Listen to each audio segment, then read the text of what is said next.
Olá, irmãos, sejam bem-vindos mais uma vez ao projeto Sobre a Rocha, estudando o Evangelho de Mateus. E hoje nós vamos falar sobre o capítulo 10 do Evangelho. Nós chegamos agora ao segundo discurso de Jesus. O tema desse discurso é a missão ou a evangelização. Vejam lá que no final do capítulo 9, Jesus diz que a colheita é grande, mas os trabalhadores são poucos. Logo depois de fazer o primeiro grande discurso, abordando a ética do reino, e logo depois fazendo vários sinais no meio do povo, Jesus comissiona os 12 apóstolos para irem e pregarem o Evangelho. Ele não queria perder tempo para cumprir a sua missão neste mundo. Jesus então delegou a sua autoridade para os apóstolos. E como essa autoridade divina, com essa autoridade divina, eles se tornaram os primeiros missionários de Jesus Cristo. Por onde vocês forem, preguem esta mensagem. O reino de Deus está próximo. Vocês receberam tudo de graça e por isso devem dar de graça. Mas antes de enviar os seus discípulos, notem que Jesus deu algumas instruções básicas e advertiu eles sobre a perseguição que sofreriam. A ilustração que Jesus usa é de ovelhas entre lobos. Imagine bem isso, irmãos.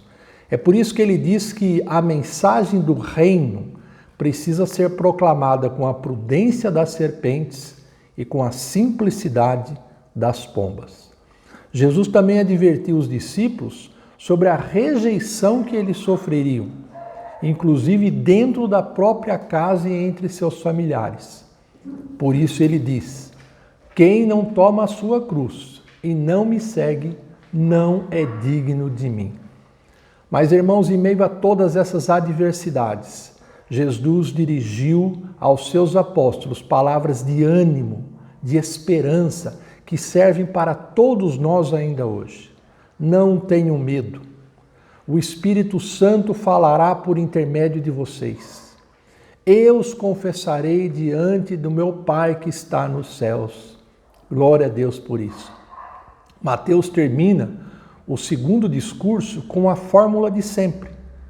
Quando Jesus acabou de dar essas instruções a seus discípulos, saiu dali para ensinar e pregar nas cidades deles. Eu termino com uma reflexão. A mesma tarefa que Jesus deu aos seus primeiros discípulos, ele deu a todos nós antes de voltar para o Pai. Vão e façam discípulos de todas as nações. Ensinem tudo o que eu lhes ordenei. Essa, irmãos, é a nossa missão. Esse é o propósito maior da igreja, pregar o Evangelho e fazer discípulos. Nós não podemos nos eximir dessa responsabilidade. Se nós nos acomodarmos dentro de 4 paredes, seremos apenas um clube religioso ou qualquer coisa parecida, menos a Igreja Viva de Jesus Cristo. A proclamação do Evangelho ainda sofre muita rejeição em nossos dias, mas Jesus nos diz as mesmas palavras que disse aos seus discípulos: eu estarei com vocês até o final dos tempos. Um grande abraço, Deus os abençoe.